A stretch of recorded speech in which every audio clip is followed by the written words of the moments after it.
I learned very early that my presence made rooms heavier. Even before I understood words like responsibility or failure, I felt them in the way adults sighed when I entered. I was treated like a burden long before I knew what that meant. My childhood was quiet in a way that felt unnatural. The house was never loud with anger or violence, but it was empty of warmth. I lived with relatives after my parents could no longer keep me, though no one explained why.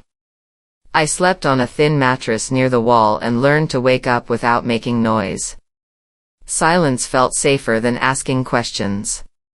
Food was never denied directly.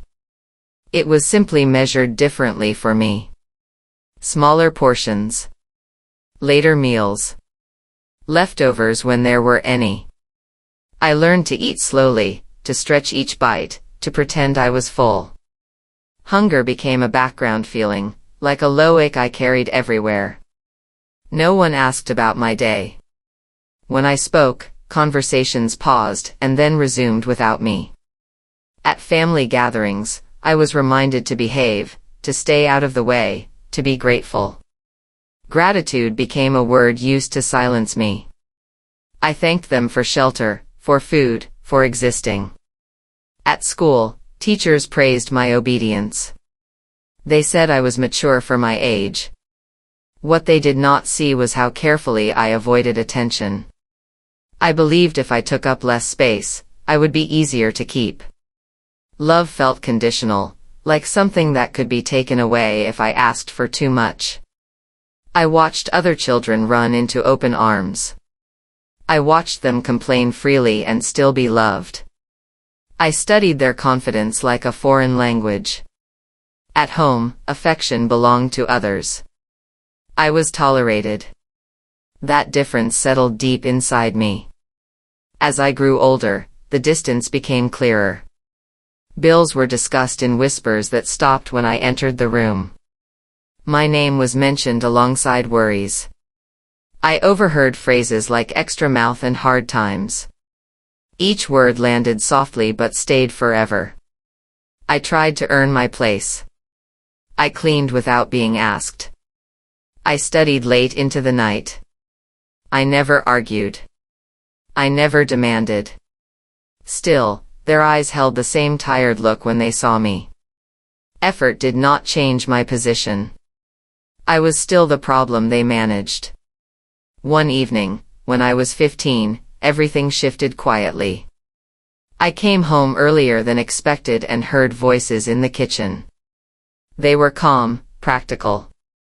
They spoke about money, about relief, about how things would be easier soon. Someone said my name, followed by a pause. They talked about an arrangement. About how I could live somewhere else. About how it would help everyone. No one sounded angry. No one sounded cruel. That was the most painful part. My life was being discussed like a solution. I stood in the hallway, holding my breath. My hands felt numb. I did not cry. I understood in that moment that I was not family. I was an obligation being transferred. I was traded for comfort, for convenience, for fewer worries. When they noticed me, the conversation stopped. No one explained. No one apologized. That silence confirmed everything. I went to my room and sat on the floor until it was dark. The world felt distant, as if I was watching myself from far away. After that day, something inside me closed. I stopped hoping they would change. I stopped waiting for kindness. I began planning quietly. I saved small amounts of money. I prepared myself to leave without expecting help. The place I was sent to was not cruel, just indifferent. I worked, I obeyed, I stayed invisible.